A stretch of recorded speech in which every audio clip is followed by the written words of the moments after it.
Tak berdaya bila harus meninggalkanmu selalu, selagi merindu. Tak senada nirwalamu seraya binarmu.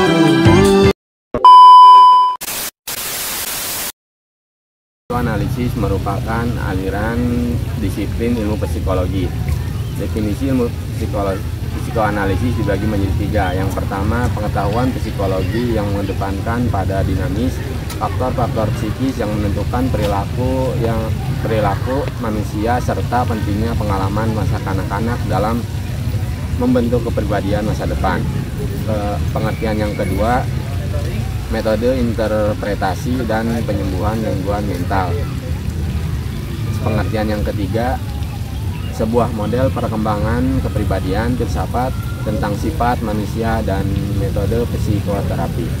Kemunculan teori ini menganggap bahwa psikologi behaviorisme tidak mampu atau secara sengaja menafikan faktor kesadaran manusia.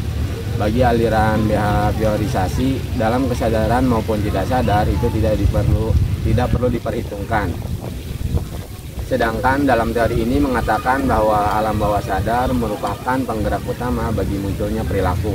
Artinya, semua perilaku manusia, baik yang terlihat maupun yang tersembunyi, itu didorong oleh energi alam bawah sadar.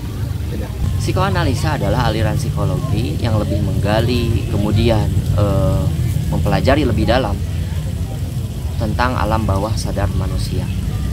Bahkan psikoanalisa, aliran ini menyatakan bahwa kepribadian seseorang itu sangat dipengaruhi oleh alam bawah sadar. Kepribadian manusia itu dipengaruhi oleh konflik-konflik internal, terutama konflik-konflik pada masa anak-anak, yang dimana pada masa anak-anak banyak terjadi konflik, baik dengan dirinya, dengan keluarganya, atau teman-temannya, sehingga memori yang tidak menyenangkan ini akan masuk kepada long memory, memori yang panjang, akan masuk kepada alam bawah sadar. Di alam bawah sadar inilah yang akan membuka kembali kenangan-kenangan tersebut, yang akan membuka kembali, mengingatkan kembali manusia tentang ingatan-ingatan yang tidak menyenangkan di masa lalu. Sehingga pada masa hari ini banyak orang yang terpengaruh oleh masa lalu.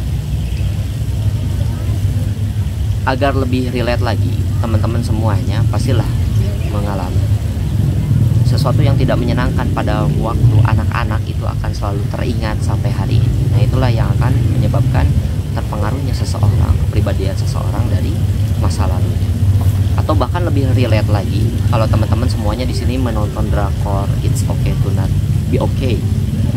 Di situ ada seorang karakter wanita, karakter utama wanita yang memiliki karakter berbeda dengan karakter-karakter yang lain. Katakanlah dalam bahasa kita dia adalah wanita yang psycho. Maka di kisah itu diceritakan si wanita ini, dia memiliki karakter tersebut, ternyata dia memiliki konflik internal pada waktu anak-anak, baik dengan orang tuanya, teman-temannya, dan lain sebagainya, sehingga menyebabkan dia memiliki karakter tersebut. Nah, itulah psikoanalisa. Tingkat kepribadian yang pertama adalah kesadaran atau conscious. Sesuatu yang disadari berkaitan dengan makna dalam kehidupan sehari-hari, termasuk sensasi dan pengalaman yang membuat kita menyadari setiap peristiwa yang kita alami. Yang kedua yaitu prasadar atau preconscious. Prasadar merupakan lapisan jiwa di bawah kesadaran dan berada di tengah antara sadar dan tidak sadar prasadar, sebagai penampung ingatan-ingatan yang dibutuhkan sedikit usaha untuk dibawa ke kesadaran. Misalnya, kenangan yang sudah tersedia dengan mudah kita panggil ke alam sadar. Dan yang selanjutnya yaitu ketidaksadaran atau unconscious. Ketidaksadaran merupakan lapisan terbesar dari kehidupan mental dan berada di bawah permukaan air. Di samping itu, ketidaksadaran juga merupakan utama dalam teori psikoanalisis yang berisi insting-insting atau pengalaman. Dengan kata lain, kenangan yang sukar sekali muncul ke dalam kesadaran. Lanjut, menurut Kurt Lewin, psikolog Medan, struktur kepribadian itu adalah cara untuk menggambarkan suatu entitas sebagai sesuatu yang berpisah dari hal-hal yang lain di dunia. Nah, struktur kepribadian ini diartikan sebagai panduan ciri-ciri dan sistem-sistem yang bermaksud membentuk kepribadian, atau lebih tepatnya itu sebagai perpaduan aspek-aspek kepribadian yang relatif stabil, permanen, dan abadi, serta merupakan unsur utama dalam membuktikan kepribadian. Lanjut, menurut Freud, kepribadian manusia itu mempunyai struktur yang terdiri dari id itu, ego itu saya, dan superego itu tentang saya. Struktur kepribadian ini berinteraksi dan menentukan perilaku seseorang. Kan tadi udah disebutin itu ada id. Nah, pengertian id itu adalah bagian paling besar dari kepribadian manusia, menyimpan kebutuhan dasar seperti makanan, minuman, istirahat, atau mendorong agresi seksualitas. Dan yang kedua itu ada ego atau daij. Ego ini tuh bertindak sebagai perantara antara id atau keinginan akan kepuasan dan kondisi lingkungan dari dunia nyata. Ego juga itu mengontrol perilaku, memilih lingkungan untuk bereaksi, memuaskan naluri dan diinginkan, dan bertindak sebagai mengontrol konflik antara id dan superego. Dan yang ketiga itu ada superego. Menurut Freud itu mengibaratkan struktur ini seperti gunung es yang mengepung di tengah lautan, namun permukaannya itu hanya mewakili sebagai kecil dari apa yang dapat diamati tentang keadaan jiwa. Dalam perspektif Islam, dalam struktur kepribadian manusia itu, Freud juga mengemukakan bahwa agama bukanlah suatu dorongan alami atau fundamental, melainkan suatu dorongan muncul dari tuntutan lingkungan.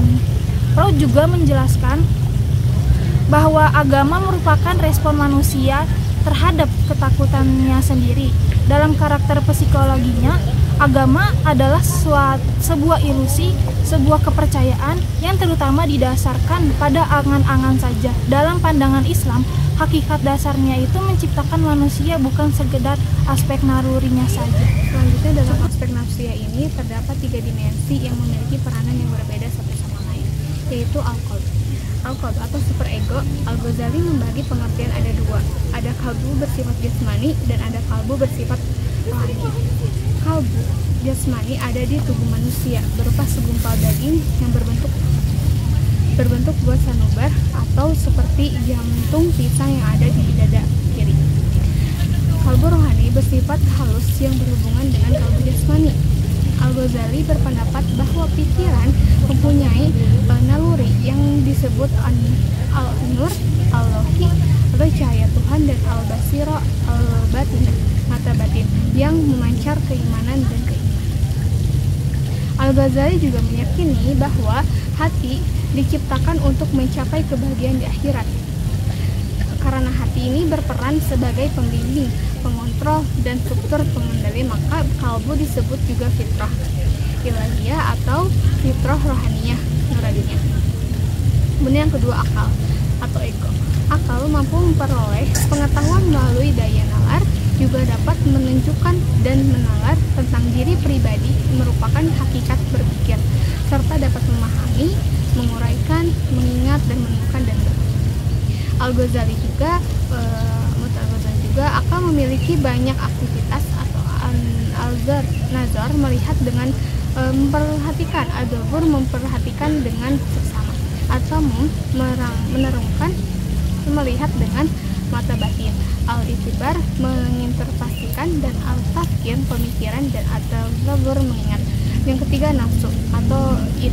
Al-Ghazali berpendapat potensi manusia ada 4, yaitu yang pertama potensi nafsu hantawiyah, yaitu kecenderungan pada perilaku hewan ternak. Yang kedua, potensi nafsu sabuliyah, yakni nafsu yang mendorong kepada perilaku tentang binatang buas. Ketiga, potensi nafsu syaitoniyah, nafsu yang mewakili tabiat syaitan yang mengajak manusia ke jalan kesesatan. Kepribadian dalam psikologi Islam adalah integrasi sistem kalbu, akal, nafsu manusia yang menimbulkan tingkah laku.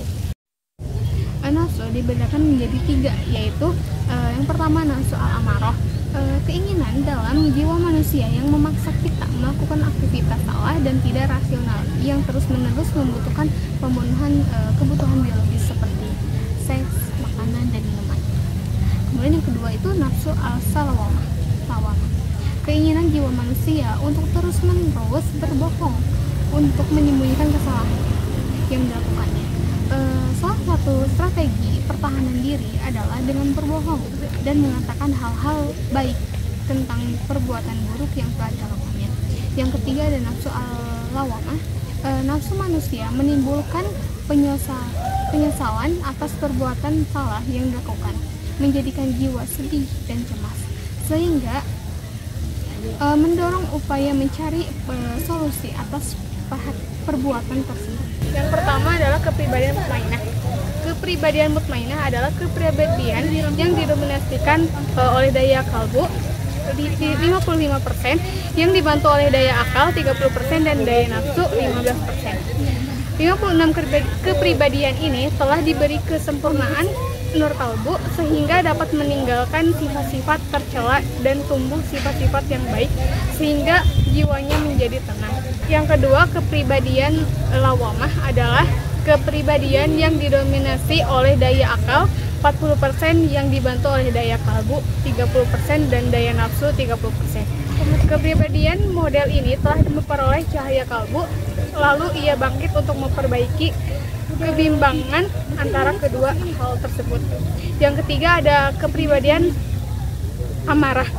Kepribadian amarah adalah kepribadian yang didominasi oleh daya nafsu 55%, yang dibantu oleh daya akal 30% dan daya kalbu 15%. Kepribadian ini cenderung pada tabiat jasad yang suka mengejar prinsip-prinsip kenikmatan. Tak berdaya bila harus meninggalkan usaha.